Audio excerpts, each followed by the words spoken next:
aprovechando que tenemos la pregunta ahí, William, ¿tú crees que el tema Fujimori va a comenzar nuevamente a ser un factor, la libertad de Fujimori, un factor de la política peruana ahora? Buenas tardes, William. Buenas noches, Miguel, y buenas noches, Victoria. Muchas gracias por esta invitación. Encantado de estar en Tendencia Semanal. Yo creo que no, porque creo que el tema va a seguir en el mundo jurídico, en el mundo constitucional, va a seguir este debate, va a seguir a nivel del sistema interamericano de derechos humanos, pero no va a ser un factor polarizante a nivel del día a día político del ¿Por qué país. crees que no? Porque, para empezar, no se tiene o no ha existido una respuesta negativa fuerte, efectiva de la calle en estos días, ¿no?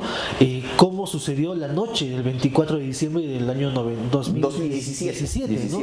Que siendo Navidad, la respuesta fue mucho más fuerte que la que pasó el 7, el 8 y estos días. ¿Qué cambió? O sea, de antes, ahora, ¿qué pasó en la población, en la gente? Me parece que el nivel de aprobación de la posibilidad de que el señor Fujimori ahora continúe en estos, seguramente... Como que ha asimilado más la gente, ¿no? O porque de repente tienen pena porque cada vez se le ve mayor. Sí, me parece que eso ha bajado bastante y se nota por esta falta de polarización y porque no se tiene pues una calle encendida en ese tema. ¿Y por qué antes no habló derechos humanos y de pronto, otra vez se le metió a la cárcel a Fujimori y ahora como que no se les hizo caso, digamos, ¿no? ¿Qué pasó? No, es que en realidad es un tema de interpretación constitucional.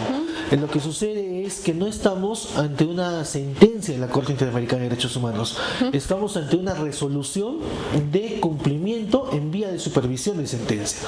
Y sobre esto ya existe un antecedente, el caso Fontevecchia versus Argentina, ya que lo ha desarrollado muy bien Dino Carlos Caro Coria, que es un experto en derecho penal, y que Argentina precisamente hizo prevalecer el sentido de lo resuelto por el Poder Judicial argentino y no cumplió una resolución de supervisión de la Corte Interamericana, que es muy distinta a una sentencia, que una sentencia sí se tiene que cumplir. Ahora estamos hablando de una resolución también. Es una resolución de cumplimiento, es decir, en términos generales, una cosa es que la Corte Interamericana tenga que supervisar que se cumpla una sentencia, y si no se cumple, entonces, esto pasa a la OEA y sigue su camino, como pasó en este caso, en el caso Fontevecchia. O sea, no hay temor en que nos convirtamos en un paria, en que no vengan las inversiones, en que los demás países no nos quieran ver, porque eso es un poco, ¿no? Lo que están levantando aquellos que están en contra de la libertad de Fujimori, el no hacerle caso a la Corte no nos convierte en parias. No, para nada. ¿Por qué? Porque primero que Argentina sigue, y este caso es del 2017 en Argentina, y Argentina sigue siendo parte del sistema interamericano.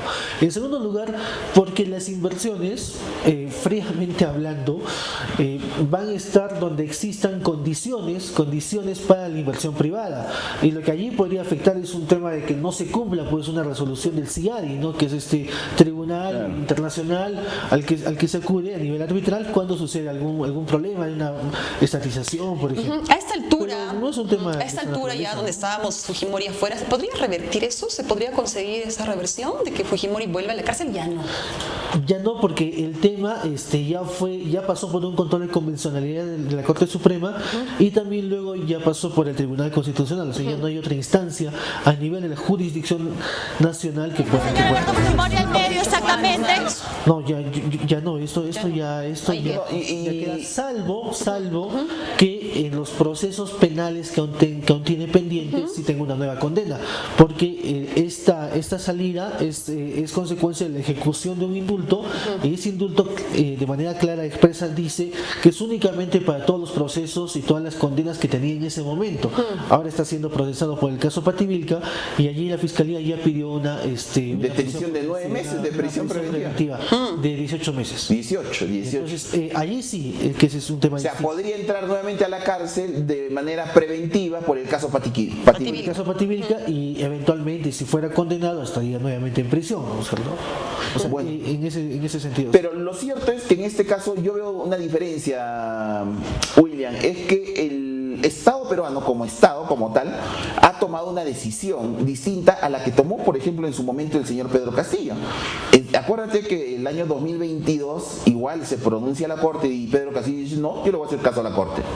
Y finalmente quien tiene las llaves del penal es el Estado, es el gobierno de turno, es mediante el INPE, mediante el ministro, mediante el presidente del Consejo de Ministros y la Presidenta de la República. Ahora el Estado peruano, mediante este gobierno, ha dicho no, vamos a hacer caso a lo que determina nuestro sistema de justicia. Sí, entiendo que acá naturalmente hay un trasfondo político también. Exacto. Eso también es cierto. Pero ya el embajador de Perú ante la OEA ya ha empezado a esbozar la estrategia de defensa jurídica del Estado en la OEA frente a lo resuelto por la Corte Interamericana. Entonces, este es un tema que se va a ver a ese nivel, ¿no? Porque allí hay un cuestionamiento por el pronunciamiento que ha emitido la Corte Interamericana, y la representación de Perú en la OEA ya ha expresado también su punto de vista. La señora Keiko Fujimori, que es especialista en perder campañas electorales, ¿no? Teniendo además un activo tan fuerte como que cualquier candidato quisiera tener, que es el 20% del fujimorismo, una fotito con Alberto en campaña, imagínate, o sea, Fujimori es Fujimori y él va a despertar pasiones que anteriormente no generaba la señora Keiko. ¿Tú crees que Fujimori se preste para esto o ya no ya? Alberto. Bueno, lo he visto bastante decaído, creo como todos en televisión, ya dependiendo, ya es oxígeno dependiente, está con un balón allí. Claro, él no va a hacer actividad, pero, no digo eso, pero suficiente una foto, dos palabras grabaditas. Puede que tenga algún impacto, ¿no? Pero como también podría tener un impacto negativo. También, ¿no? Porque el tema iba siempre en el sentido de que, bueno, Keiko llega al poder y llega al poder para liberar al padre, ¿no? Claro. Y eso ya no hay, ¿no es cierto? Ahora, lo otro sería de que, bueno, ¿cuál será también el desenlace más adelante? Bueno, hubo un tiempo en que Keiko Fujimori cambió de estrategia, ¿no? Trató de entrar en una posición donde hizo al padre un poquito lejos, ¿no es cierto? Entonces se distanció de su papá. ¿Tú crees que le convenga ahora que su papá esté cerca de ella? Bueno, se le ve como una hija cariñosa, ¿no? Preocupada por su padre, pero ¿eso le sumará puntos en una eventual campaña? Sí, pues en la campaña del 2016 el trabajo fue desalbertizar el partido, tanto así que se negó inclusive parte del legado fujimorista en los 90, y al parecer, bueno, eso no fue muy bien visto, inclusive y sobre todo por los grupos más radicales, ¿no? Dentro del fujimorismo. En 2021 entiendo que esto cambió en sentido contrario, y de alguna manera ahora es posible que tenga un mejor impacto. ¿Por qué? Porque la aprobación de Fujimori padre como que ha mejorado, ¿no? Y por tanto no se tiene una animadversión marcada de parte de la población. William, cambiando el tema, porque este tema ha sido muy ajetreado, ¿no? Que nos ha nuevamente de repente dividido, y Fujimori es Fujimori, siempre va a generar este tipo, ¿no? de situaciones en el Perú, pero tenemos el caso del Ministerio Público, de la señora Patricia Benavides, ¿no? Y en el cual está inmerso el Congreso de la República, la Junta Nacional de Justicia. Es como jugar a Yankenpo, ¿no? Piedra, papel y tijera, alguien le va a ganar a alguien, ¿no? En este caso la señora Patricia Benavides ha sido sacada por la Junta Nacional de Justicia, pero el Congreso de la República puede sacar a los miembros de la Junta Nacional de Justicia. ¿Cómo crees que se está manejando este tema? ¿Cuál es tu lectura que tienes sobre este tema de Patricia Benavides y el Ministerio Público? Bueno, acá estamos, yo creo, en una guerra de poderes, ¿no?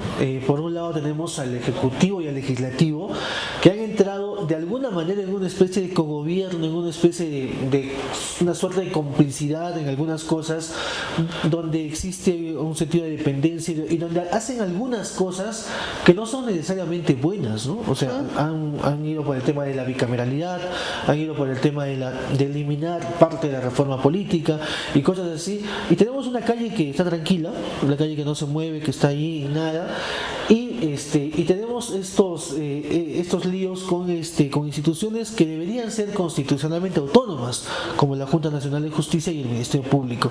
Yo creo que esta novela todavía va a continuar, pero puntualmente la Junta Nacional de Justicia de alguna manera está quedando mejor vista ante la población que la señora Benavides, y también se ha notado en el sector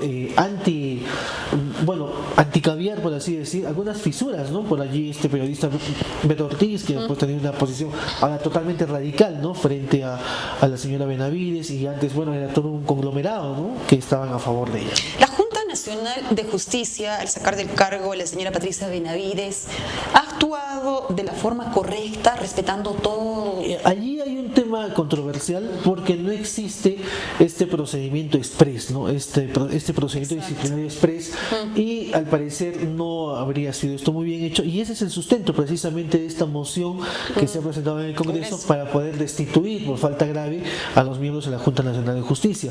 El tema es de que quizás si eso prospera, la calle en algún momento salga, ¿no? Porque se están haciendo muchas cosas y la calle no pasa nada y nada va a cambiar. ¿Cuál era si la calle ruta no correcta sale. que deberían haber hecho, digamos, la Junta Nacional de Justicia? ¿Investigarla mientras seguía en el cargo? Yo creo que la Junta Nacional de Justicia debió haber hecho lo mismo que el Congreso hace algunas semanas cuando decidió investigar ellos, no hizo, ¿no? Es decir, ir por un procedimiento regular y conforme a ley. ¿Por qué? Porque han creado un procedimiento express sobre la marcha, y sobre eso ya hay un antecedente, ¿no? Una resolución judicial que frena la investigación del Congreso, y en este caso entiendo que la defensa de la señora Benavides va a ir por ese sentido, ¿no? De presentar también una acción de amparo con una medida cautelar para pedir que su suspensión se deje sin efecto. Ahora, toda esta situación podría terminar, es cierto, en el Congreso de la República, si es que el Congreso decide sacar a la Junta Nacional de Justicia, pero hay una votación pendiente, acuérdate, William, por el caso justamente de los manejos que tenía la Junta Nacional de Justicia. Acuérdate de su pronunciamiento frente a Zoraida Ábalos y demás. ¿Por qué crees que el Congreso está esperando? ¿Qué está esperando el Congreso? ¿Qué estaría aguantando para no tomar una decisión frente a la Junta? Ya, es que lo que sucede es que allí hubo una medida cautelar que fue declarada fundada y por la cual el Poder Judicial, el juez que tuvo a su cargo esta medida, o que dictó esta medida, dispone que el Congreso suspenda ese proceso investigatorio y la sanción consecuente a la Junta Nacional de Justicia. Lo que hizo el Congreso en un primer momento fue: vamos a continuar, pero al día siguiente reculó, y el tema fue: vamos a presentar un recurso de apelación, y eso está en segunda instancia. Entonces allí se va a definir. Mientras tanto, no puede hacer nada el Congreso. Sí, yo creo podría comenzar un nuevo proceso. Prudentemente han esperado. ¿Por qué? Porque también allí de alguna manera creo que estaban yendo más allá, ¿no? Y no era... Ahora, yo leía el día de hoy, está bien, bueno, finalmente la señora Patricia Benavides tendrá que defenderse pues como pueda, total, no es manca, ¿no? Es abogada, tiene un buen abogado, hay más político que abogado, creo, pero ¿y quién entra? El señor Pablo Sánchez, ¿no? Ha asumido, pero también ya declinó. Ahora es el señor Juan Carlos Villena. ¿Tenemos idea de quién es este señor? ¿Es del grupo de los caviares, por decirlo de alguna manera, como se viene mencionando? Entiendo que aún, no estoy muy seguro, pero me parece que no es un fiscal supremo titular. Por allí la señora Delia Espinosa, creo, que es la representante de la Fiscalía ante el Jurado Nacional de Elecciones, ha pedido que se deje sin efecto ese cargo que tiene y que vuelva a la Junta de Fiscales Supremos porque le correspondería. Lo que pasa es que en esta institución casi siempre hay sectores, hay facciones en todo nivel, ¿no?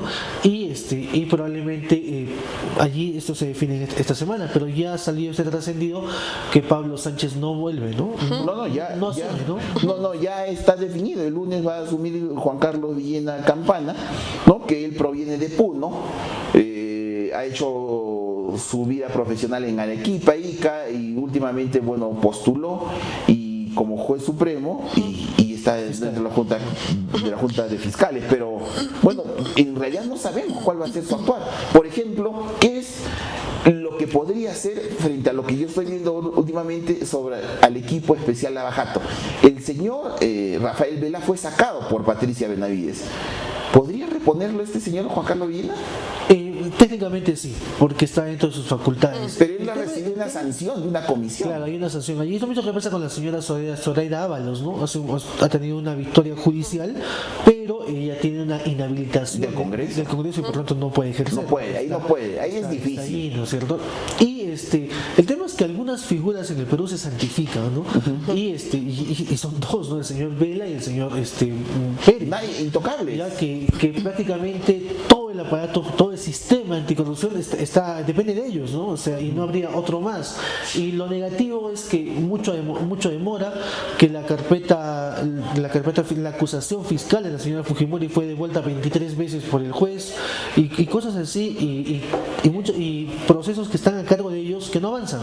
Entonces, como que no hay resultados tampoco, ¿no? Ahora, doctor, cuando usted escucha, digamos, al asesor de la señora Benavides, ¿no? Cuando confirma y dice, sí, se ha coordinado con el Congreso de la República y fue ella la que dio su consentimiento, orden, en fin, con los términos que fuese, y después lo dejan en libertad, ¿con qué lectura le da eso? O sea, porque colaboras, te sueltas. Claro, en realidad es la figura de la colaboración eficaz, ¿no? Entonces, en la figura de la colaboración eficaz, efectivamente uno asume culpabilidad, asume responsabilidad penal, pero al mismo tiempo tiene que contar hechos que se tienen que corroborar, ¿no? No solamente son dichos, sino esos dichos tienen que estar corroborados con otros indicios y para que de esa manera entonces se tenga pues una verdad procesal ya mucho más evidente y mucho más fuerte. Ahora, eso por un lado. Por otro lado, yo creo que la señora Zoraida Ábalos efectivamente hizo política también y la señora Benavides lamentablemente habría caído en lo mismo, ¿no? También en esto. Y yo creo que no es un tema de facciones, sino es un tema de ir por lo correcto y de también criticar. Claro, así como no podemos santificar a Rafael Bell y José Domingo Pérez, tampoco podemos santificar a Patricia Benavides. Ella no puede hacer lo que le da la gana. Pero acá parece que hay patente de corso para algunos que sí pueden hacer, ¿no? Lo vienen haciendo tantos años y de manera ineficiente y encima regalando el país, como Rafael Bell y José Domingo Pérez. Pero bueno, a Patricia Benavides no se le perdonó y está bien que no se le perdone, pero el otro lado, ¿por qué? Yo tengo la idea, doctor, que acá está pasando lo mismo que con Chávarri. Yo recuerdo y cada vez leo y veo los videos de lo que pasó con Chávarri y me parece que lo mismo, igualito la han cocinado a Patricia Benavides. Sí, de alguna manera, pero creo que han intentado hacer lo mismo porque no ha salido, porque esta vez ya los ánimos están mucho más polarizados y ya las facciones están marcadas y no ha sido posible que le hagan pues esta crucifixión, ¿no? Que tuvo Chávarri siendo un fiscal. Pero se han salido con la suya, la han sacado. Al final siempre lograron sacarlo, pero ahora no. Ahora la han suspendido, pero el tema está allí todavía. ¿Y usted cree que van a dejar que regresen de acá a 6 meses? ¿Qué podría cambiar? Probablemente que tenga alguna investigación, algún proceso encima, quizá por allí alguna denuncia constitucional, en fin, que ese tema pueda cambiar, ¿no? Se ha hablado tanto de la inversión, de que no hay inversión de empresas privadas en el Perú, que hay mucha desconfianza. ¿Esto que ocurre con Patricia Benavides también nos afecta? No creo que tenga una vinculación directa con la situación económica. Creo que la recesión es un tema que venía de tiempo y que no venía únicamente por el efecto post pandemia, sino por los hechos que han sucedido el año pasado. Por lo menos a nivel del movimiento turístico, creo que en el sur lo estamos viviendo, pandemia y después todos estos disturbios, ¿no? Porque no podemos llamar protesta, creo, a todo lo que ha pasado. Y en fin, entonces tenemos este tema, pero que tampoco es solamente un fenómeno peruano, nada más, sino que también tiene algunas variantes y algunos temas internacionales que han venido afectando este inicio de una probable crisis económica más adelante, ¿no? Ahora, William, bueno, estos son los temas que finalmente han generado todo las divisiones en el país, la información, pero acabamos de tener o recordar que hace un año aproximadamente salió del poder el señor Pedro Castillo. ¿Cuál es tu lectura luego de un año, luego de ver lo que ha pasado ya en perspectiva, ¿no? Ya los peruanos hemos aprendido, las instituciones en este momento están mucho más cuajadas, pueden reaccionar así como reaccionaron con Castillo, o seguimos igual o peor? Yo creo que lo sucedido hace un año ha sido un momento importante y un momento que debemos celebrarlo por el desenlace, porque al final el desenlace fue positivo para el Perú. Por un lado, unas Fuerzas Armadas que siempre estuvieron del lado del golpe, siempre estuvieron del lado de quebrar la democracia, pero que esta vez estuvieron del lado de la institucionalidad. Creo que eso hay que reconocer, como que las Fuerzas Armadas se reivindicaron en esta ocasión. En segundo lugar, creo que no debemos tener dudas respecto a lo que pasó el año pasado, ¿no? Hay algunos sectores que todavía dicen que no, que él estaba drogado, que lo indujeron. ¿Fue un intento o fue un golpe consumado? Fue un golpe. ¿Por qué fue un golpe? Porque él cuando da ese discurso es el presidente. Exacto. Y el presidente no hace una simple declaración. Y así lo hubiera renunciado antes, bueno, sería una declaración, pero él en ese momento como presidente da un golpe de Estado. Que no se haya ejecutado es otro tema, ¿no? Es diferente. Vivimos ¿ya? 3 horas Pero él- casi de que no allí salíamos. y que no se sabía qué hacer y que él no lo haya hecho bien, pero ese fue un golpe de Estado, ¿no? Ahora, ¿inducido por quién? Por 3 personas. O sea, que necesariamente Eso es no se tenía que clarísimo, ¿no? ejecutar para que se diga, no fue solo un Claro, intento. porque ¿no? esa no fue una declaración política, ese fue un mensaje a la O sea, nación. el solo hecho de decir Toma- lo que claro, dijo, él ya. tomó una decisión, ¿ya? Y la decisión fue precisamente quebrar el orden democrático en el Perú. Ahora, y después de eso, y lo que pasó en los siguientes días, fue prácticamente una lucha por la defensa del Estado, porque lo que tuvimos en los días siguientes fue el ánimo, bueno, de cobrar De venganza, reponerlo a él en el poder. de reponerlo, pero de bajar el Estado, o sea, de Exacto. desconocer la esencia de la institucionalidad en el Perú. Y yo creo que allí también es un momento de celebración, porque estas fuerzas, seguramente alentadas por intereses nada santos, finalmente sucumbieron, ya fueron vencidas y la institucionalidad, la constitución política venció. A mí lo que me Pero hay preocupa. una diferencia, perdón, con lo que ha pasado después, ¿no? Me parece que la señora Boluarte ha entendido que eso era una patente de corso y tiene un gobierno donde existe mucha frivolidad, en verdad, existe mucho viaje, existe mucha ceremonia y no existe realmente un trabajo en el gobierno y existe pues un contubernio con el Congreso.